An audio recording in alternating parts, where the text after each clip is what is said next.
దేవునికి స్తోత్రము.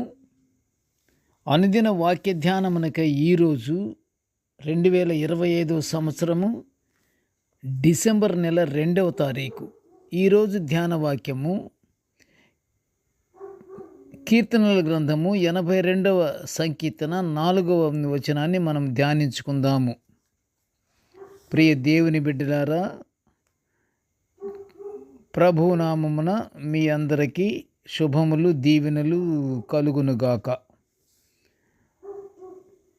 దరిద్రులను, నిరుపేదలను విడిపించుడి, భక్తిహీనుల చేతిలో నుండి వారిని తప్పించుడి. ప్రియ దేవుని బిడ్డలారా, ఈరోజు ధ్యానవాక్యము దరిద్రులను, నిరుపేదలను విడిపించుడి అని కీర్తనకారుడు చేయుచున్న ఆర్తనాదాన్ని మనము ఇప్పుడు ధ్యానించుకుంటున్నాము. ఇశ్రాయేలు దేవుడు సర్వదా న్యాయాన్ని కోరుకుంటాడు.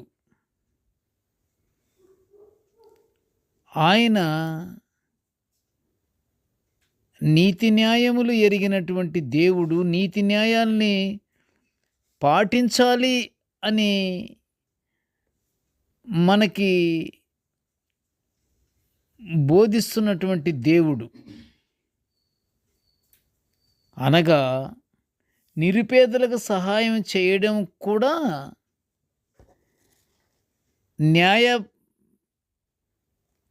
న్యాయ సాధనలో ఒక భాగమే అని కీర్తనకారుడు 9వ సంకీర్తన 4వ వచనములో కీర్తించటం మనం చూస్తున్నాము. ఎలాగంటే, రాజ్యాలను పాలించే రాజు యొక్క ప్రధాన బాధ్యత న్యాయస్థాపన.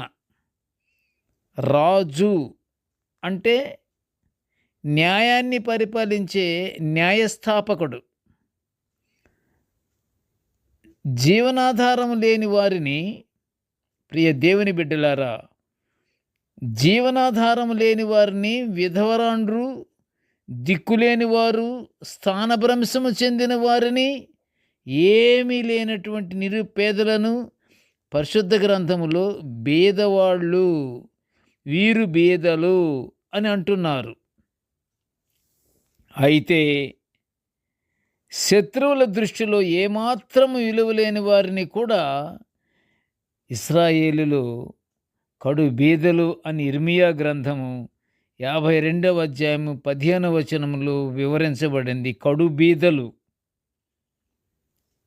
ఇక్కడ మనకి దరిద్రులను, నిరుపేదలను విడిపించుడని కీర్తనకారుడు చెప్తున్నాడు.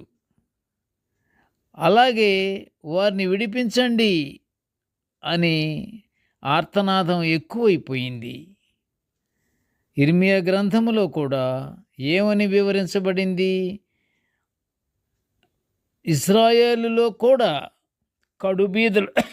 కడుబీదలు ఉన్నారు అని అంటున్నాడు.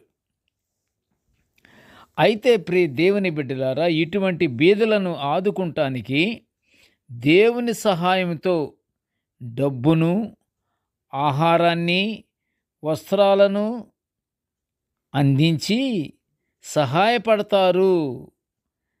అంటే ప్రియ దేవుని బిడ్డలారా, మనము మంచిగా అర్థం చేసుకోవాలి. అంటే ఇది నిర్గమాకాండము 22 అధ్యాయం 22లో వివరించబడిన మాట.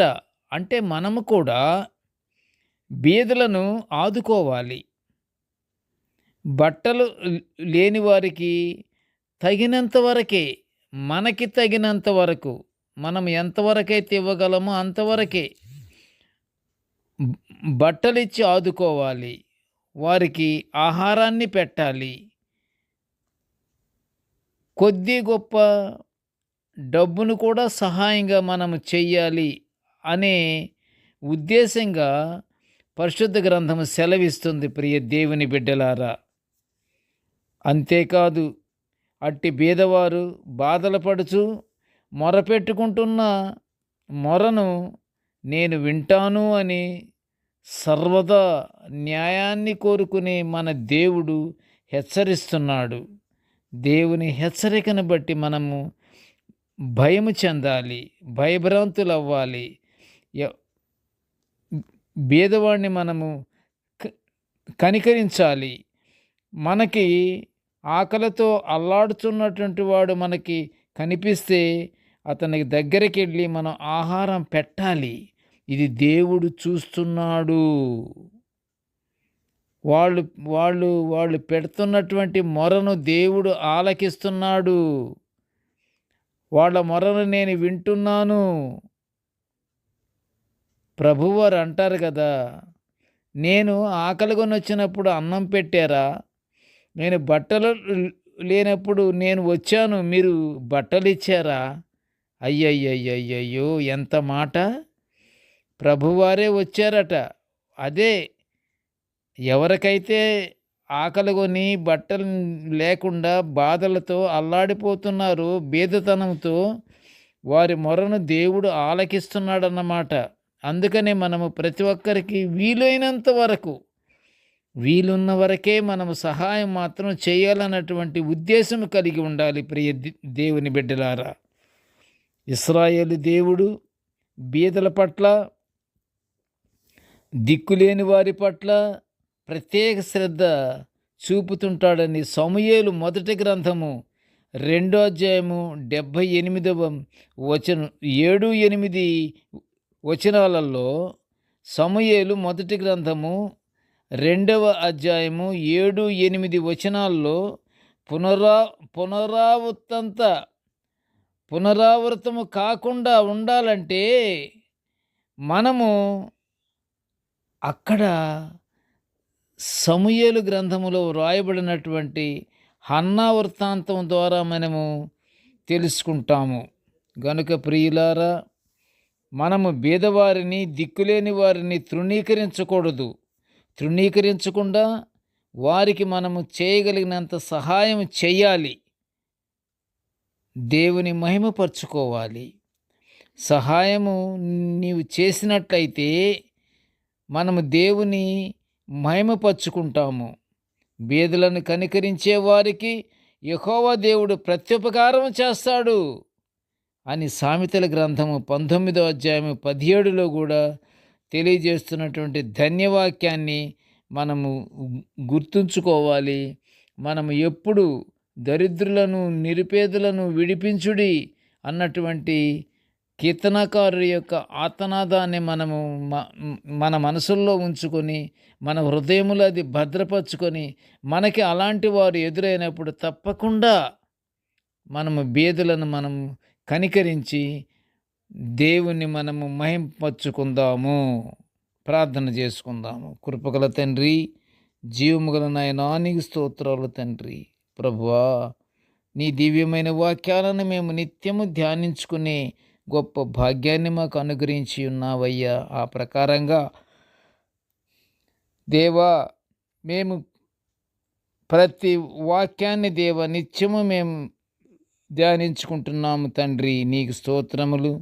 నేటి ధ్యాన వాక్యాన్ని వినుచున్న ప్రతి బిడ్డను ఆశీర్వదించయ్యా.